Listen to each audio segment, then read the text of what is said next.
One of the easiest ways to assess your posture is to come and stand up against the wall.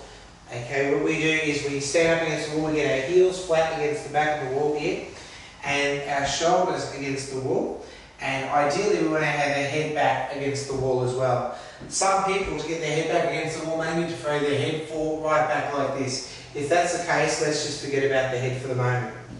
Once we're in this position, we're going to get you to take your hand and place your hand behind your back.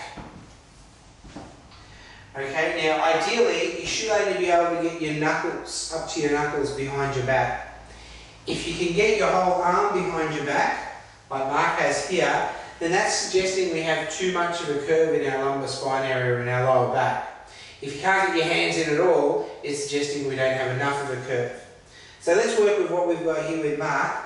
Let's just take your hand back so that your fingers are just under your spine. And what I'd like you to do is I want you to push your back against the hand by tucking your hips under and holding yourself in that position so you can just get up to your knuckles behind your back.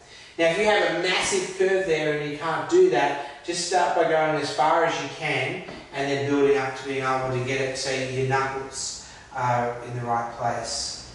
So once we're in this position, we want to pull our shoulders back, we want to have our chin tucked as well. Double chins are trendy in good posture because we want to have a neutral spine. Okay? So we're just going to hold this position for about 30 seconds, and ideally we do it 3, 4, 5 times a day. So holding it for a short burst of time will train the muscles to stay in this position. You can, if you do this for too long, you can find it quite uncomfortable.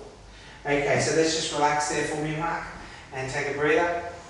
Now if, for example, we can't get our hand behind our back, what we then do is we tilt our hips forward, creating a curve in our back until we can just get our fingers behind our spine, and then we hold ourselves in that position so that we can get it there. And again, we hold it for around about 30 seconds, 4 or 5 times a day, as often as possible, and that will train the muscles to be stronger in that correct neutral spine position.